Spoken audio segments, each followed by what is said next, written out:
Do it. Mailbag 66. Boom, 2 times. There was talk that we were going to update the technology, but no one's really that interested in helping. So actually broken still. Oh, it's broken? Yeah. Whatever. That camera, so that's why we haven't gone to that shot much, huh? Well, I think the camera technically works. The webcam's not working right now. Oh. And well, whatever. Well, Greeny and Golek have been in here just running roughshod. I don't know if people can tell at home, but that is an exquisite shirt. That's a new one? It's newer. I've had it for about a year. Thomas Pink? No, Hugo Boss. Thomas Pink is a tough purchase because sometimes you think, hey, this is going to be great, and then you get it, and you go, it isn't. There's obviously the Euro cut. Yeah. Okay. I'm going to be, when these are out of style in 5 years, I'm going to have a lot of shirts. And you know what I'm thinking about doing? Huh. I've been thinking about doing this now because I want to do a little spring cleaning.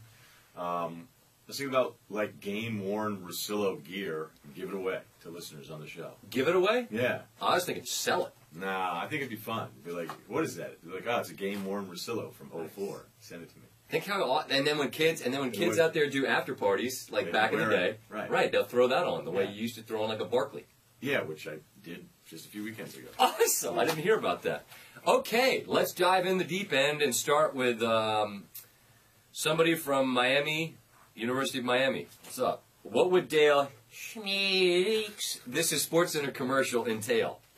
I think it would just be him showing up to other... Yeah, he spilled his water. Go ahead, keep going. No, it seems tough to even answer.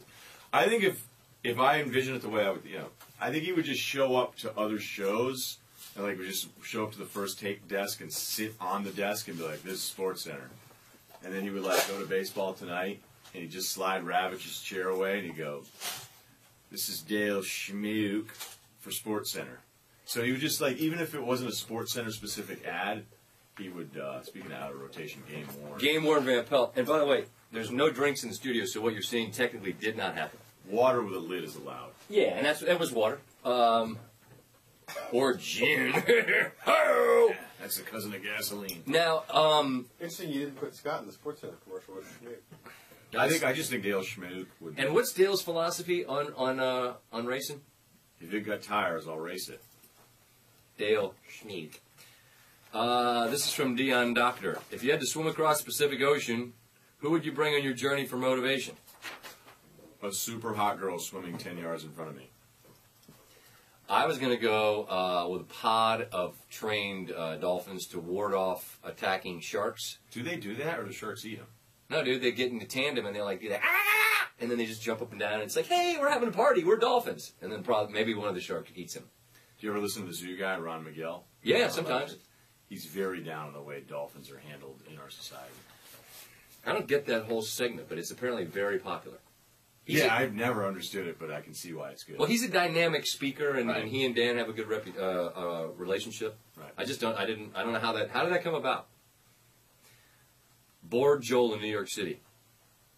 Oh, poor Joel. I actively root against Kansas State because my ex went there. Do you have any teams you hate because of a girl? Well, let's just start with you, Joel. If you live in the city and your ex went to Kansas State, there's a pretty good chance you'll do better than K-State moving forward. Whoa. Right? Shots fired. I'm sure she's hot. Well, I'm not sure of anything. Exactly. You don't know. She could be maybe a 3.5. When we did Who's the Mac, and you were asked if I had ever been in love. I said 1.5 times. I said 1.5 times. I'd say maybe it's 3 girls with a half share. Collectively. Like a beach house. Right. Which would be a great situation, by the way. Right. You could go out with 3 girls, and then they would just have rotating months or weekends. I also call that being in a harem.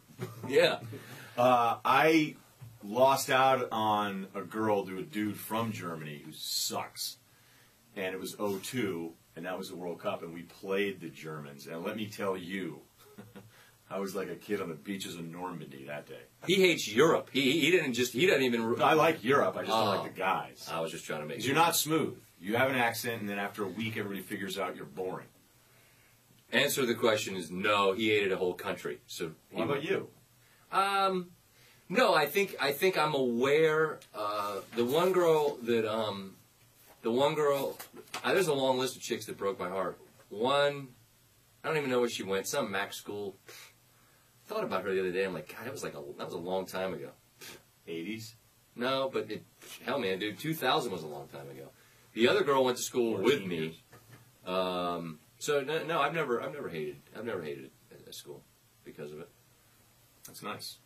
All right, hey guys, love the show. Been watching all the mailbags recently. Hilarious. Thank you. This is Andrew in Illinois. My question: you've been invited to a party by Colin Cowherd, and he asks you to bring a dish. Do you go? And if so, what dish do you bring? For sure, I go, and I bring a big plastic container full of goldfish. Because if people don't eat it, my daughter will, and you know what? Everybody likes goldfish. People do like goldfish. I would bring. I would go. I have a car though. As we learned in Who's the Mac, Ryan left a date formal midway through the formal. Yeah. I wanted to dance. Anybody see him around? Let's do another circle one. My date's not here. I would go with him, but I would bring an item that would allow it to be individually wrapped because he's just going to touch everything. It's gross. He'd take a bite of stuff. He might take a bite of your dish and then put it back on the plate. Right, there's donuts here, and he took a bite of 2 donuts, handled them, bites of both, and then put back the remaining donut. I never saw that happen. That happened, really? Took a picture of it. Like he's some kind of, like it's Mutual in Omaha's Wild Kingdom, and he's like, here's Colin Cowherd. Look at him go. Notice how he likes to sample every piece. He's a ravenous rabid animal. It sucks to be a roommate, but he has a refined palate. Wow. All right. Arabia. This is Sean of Arabia. Jeez. What's that like? I got some time. This apparently is true. Thanks for keeping me sane from overseas. My question revolves around responsibility as a friend to your boys. My friend's dating a woman with dog baby-like characteristics, but seems to believe she's genuinely attractive. If it's unanimous amongst your friends, and you're not the only one who thinks this girl is less than optimal, is it your duty to inform him he's making a damn fool of himself? Thanks, take it easy, and go Bucks. Sean of Arabia. This is dicey. If we answer this one in all sincerity, all of us, because your crew and my crew, there's some similarities. It's probably like yours. You have a big group of guys, and everyone's had a girl that's a bummer, and everyone can know she's a bummer. But if the guy really likes her, how do you sit down with your boy and go, hey, we took a vote. Your girl sucks.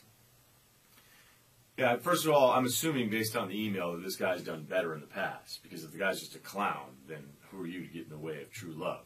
Because he might not be able to do any better. So what standards are you holding him to? Your standards as a group or the standards for your guy? Now, if the standards for your guy generally have been better than this girl, then yes, we have a problem here. But the other thing you may not know, and we all know what we're talking about here, but we're talking about specific skill set. You know, like certain receivers and go up and catch it, but also block well. Alshon Jeffrey. Right. 50-50 balls. That's mine. Point guard, shoot, dish, drive, but also like sneaky good rebounders. You don't know what her skill set is. So that might be the thing. You're talking about like maybe she makes a mean souffle. Perhaps. But, you know, there could be just something where he's just hooked on the venom of the beast. Could be. And there's love. You don't want to stand in the way of love, and who's to stand in the way of beast venom? And that, like, and is he in Arabia? Because I don't know how it goes down there. But if you don't have a robe and like a Lambo, you're probably not going to do that well. Yeah. On the scene, you'd be at a hookah bar, you know, firing on twos. That's at least how I understand it from the movies.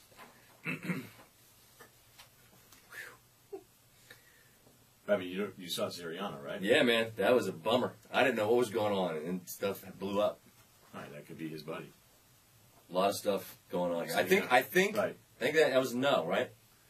Yeah, I mean, you know, that was no. Next thing you know, you get some peach and tobacco in there, and then 3 hours later, you're in somebody's basement getting your fingers cut off just because you told him to break up with this girl. There's a lot of stuff happening here, and none of it's good. Nolan in Indianapolis, Indiana. What's that gal's name? Kelly. Hi, Kelly. Remember Kelly? Oh, from Ruth's Chris? Or somewhere.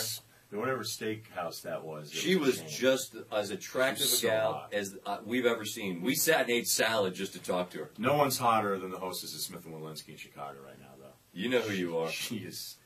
You'd get your finger cut off for that one. Easy, dude. Laying the groundwork here, and I just made it creepy. Yeah, because firing at her on a mailbag, I'm sure that is high on her hopes and wishes list. That guy that was here on a mailbag? Really? Where? Oh, well, there's only 408 hits and no likes.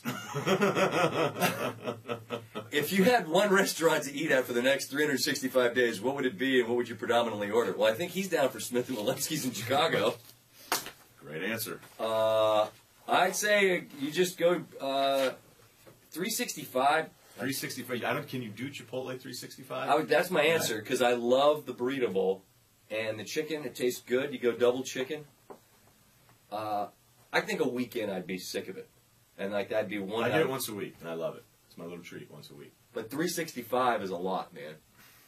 Restaurant 365. I think I could do Italian. Olive Garden. One day salad, one day OD in the breadsticks, come back around, some penne dish, then chicken fingers, then mozzarella sticks, and then maybe a fish, a special. I see a great sponsorship opportunity right here for the OG. Right here. You can sponsor our mailbag. I went the other day with Sarah Walsh. I heard about that. Yeah, they put TVs in. So I'm going to be there a lot more. Do people understand the dynamic between you and Sarah? No. What about between you and Carrie Champion? That's real, bro. It's real love. It's my tender little Roni.